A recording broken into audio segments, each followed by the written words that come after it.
Hello everyone. आज हम सभी लोग ग्रामर में एक नया यूज पढ़ने वाले हैं और इसका नाम है नाउन आफ्टर नाउन, अर्थात संज्ञा का रेपिटेशन।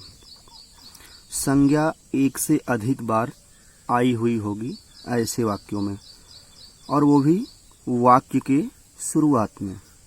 तो आज हम इसी बात पे चर्चा करेंगे कि संज्ञा के रेपिटेशन वाले वाक्यों का इंग्लिश ट्रांसलेशन करने के लिए हमें क्या करना होता है। आज हम इन सभी बातों पर चर्चा करेंगे। तो जैसा कि आप सभी देख रहे हैं, यहाँ पे लिखा हुआ है नाउन आफ्टर नाउन, संज्ञा, और संज्ञा के बाद जो है फिर से एक संज्ञा आएगी। इसको हिंदी में हम ऐसे भी कह सकते हैं, संज्ञा रहेगा, संज्ञा के बाद जो है का अथवा पर आया हुआ रहेगा। का रहेगा, नहीं तो पर रहेगा, उसके बाद फिर से हमारी एक संज्ञा रहेगी। तो इस तरह के वाक्यों वाले स्ट्रक्चर को इंग्लिश में अनुवाद कैसे करेंगे, हम आपको वही रूल आज समझाएंगे। तो यहाँ पे जैसा कि हमें पता ही चल गया, संज्ञा का रेपिटेशन रहेगा, तब के लिए इस तरह का ट्रांसलेशन करेंगे। और आपको इसमें दो बहुत ही महत्वपूर्ण बातें आपको बताना चाहता हूँ। इस तरह के वाक्य में दो बहुत विशेष बातें ध्यान में रखनी होती हैं हमें। जैसे पहली बात तो यह है कि इस तरह के वाक्य में जो नाउन आता है, नाउन ऑलवेज सिंगुलर नंबर।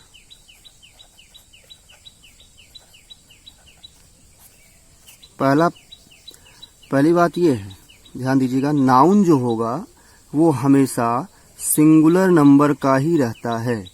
इस तरह के वाक्य में नाउन हमेशा सिंगुलर नंबर का ही प्रयोग होता है। और दूसरी बात यह है कि किसी भी नाउन के पहले कोई भी आर्टिकल का प्रयोग नहीं किया जाएगा। ध्यान रहे, मतलब नो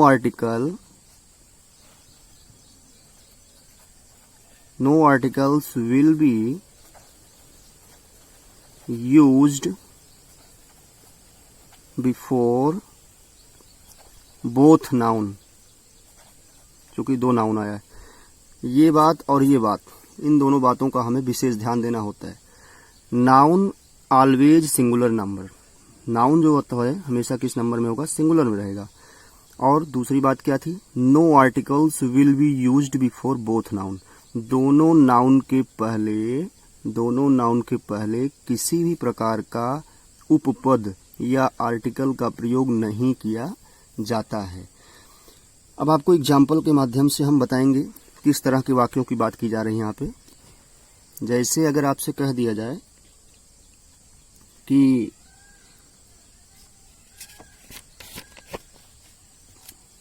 गांव का गांव जल गया।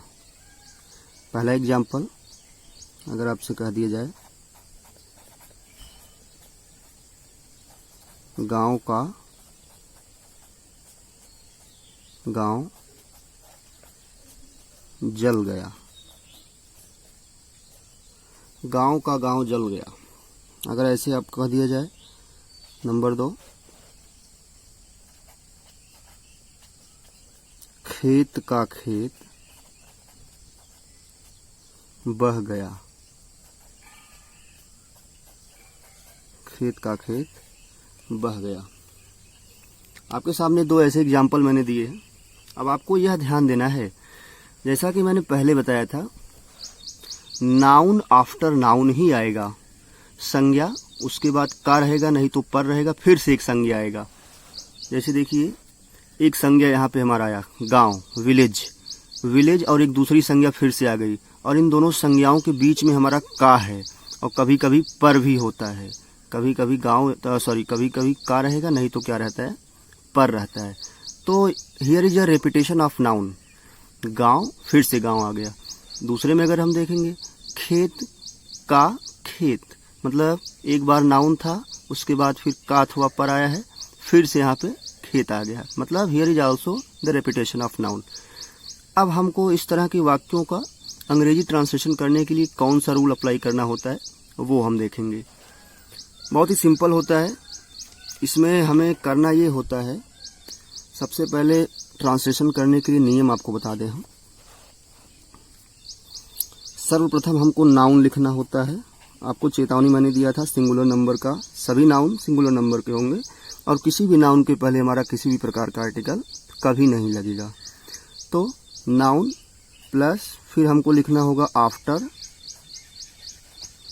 नाउन लिखेंगे, फिर आफ्टर लिखेंगे, फिर प्लस, फिर से एक नाउन, उसके बाद प्लस, फाइनली हमारा क्या होता है, वर्ब होता है। अब ये डिपेंड करता है टेंस के ऊपर।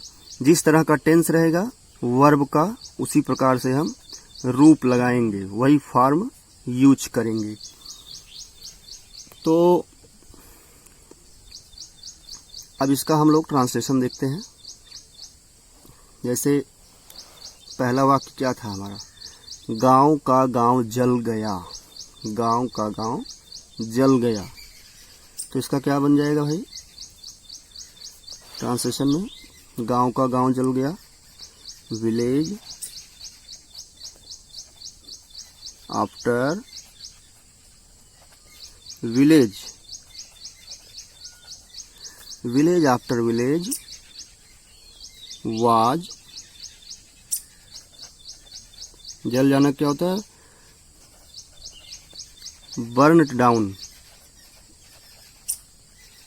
दैट मीन्स गांव का गांव जल गया, village after village was burned down. ये हमारा ट्रांसलेशन हो गया। पहले हमें लिखना क्या था, नाउन, फिर आफ्टर, फिर नाउन लिखना था, उसके बाद क्रिया का वर्ब लगाना था, और वो भी टेंस के अनुसार, जिस तरह से टेंस था उसी प्रकार से हमने ट्रांसलेशन किया। और दूसरा, खेत का खेत बह गया, इसका ट्रांसलेशन क्या होगा, field, field after field. Field से मत करिएगा, यहाँ पे सिंगुलर रखना है। फील्ड आफ्टर फील्ड वाज, अब बह जाना क्या हो जाएगा, वाश्ड अवे, वाश्ड अवे। तो ये रहा हमारा ट्रांसलेशन। हम लोगों ने इसी नियम को अप्लाई करके ट्रांसलेट किया है। तो आशा है कि आप सभी लोगों को ये यूज समझ आ गया होगा। अब आप सभी को कुछ अलग से ट्रांसलेशन दिया जा रहा है, आप सभी लोग ज़रूर उसे करें, घर पे प्रयास करें और कमेंट बॉक्स में आंसर सेंड करें।